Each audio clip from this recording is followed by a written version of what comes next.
আমরা কিভাবে মানুষের প্রিয় হব, কিভাবে আল্লাহর প্রিয় হব?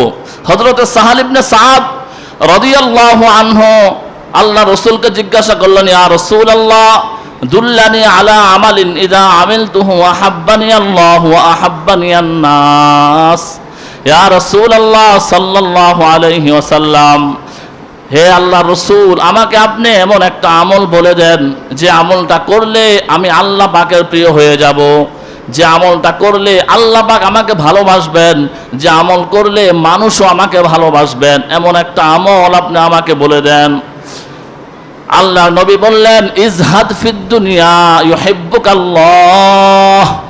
হে সাহাল ইবনে সাদ, তুমি দুনিয়া বিমুখতা অর্জন করো, দুনিয়া ছেড়ে দাও, দুনিয়া থেকে তুমি লোভ লালসা ফিরে আনাও, দুনিয়ার প্রতি লোভ লালসা ত্যাগ করো, দুনিয়াকে ত্যাগ করো, দুনিয়ার প্রতি বিমুখতা অবলম্বন করো, জুহুদ অবলম্বন করো, তাহলে আল্লাহ পাক তোমাকে ভালোবাসবেন। ওয়াজহাদ ফিমা ইনদাল্লাহ ইনদান্নাস, এবং মানুষের কাছে যা আছে এগুলো থেকে তুমি বিমুখতা অর্জন করো, মুখ ফিরে নাও। ইউহিব্বুকান নাস, তাহলে মানুষ তোমাকে ভালোবাসবে। আল্লাহ দুনিয়া ত্যাগ করো, দুনিয়ার প্রতি লোভ লালসা রেখো না, যতটুকু দুনিয়া প্রয়োজন ততটুকু যাপন করো, কিন্তু তুমি আখিরাতের প্রতি লালায়িত হও, আখিরাত নিয়ে ফিকির করো, তাহলে দেখবা আল্লাহ পাক তোমাকে ভালোবাসেন।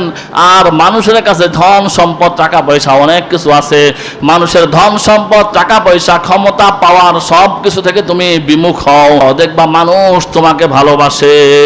যখনই দেখবা মানুষ যখন দেখবে তুমি তার সম্পদের প্রতি লোভী, তুমি তার সম্পদ চাও, তুমি তার ক্ষমতার কিছু ভাগ পেতে চাও, তুমি তার ক্ষমতা দিয়ে কিছু উপার্জন করতে চাও, যখন মানুষ এটা দেখতে পায় তখন মানুষ তোমাকে ঘৃণা করা শুরু করবে।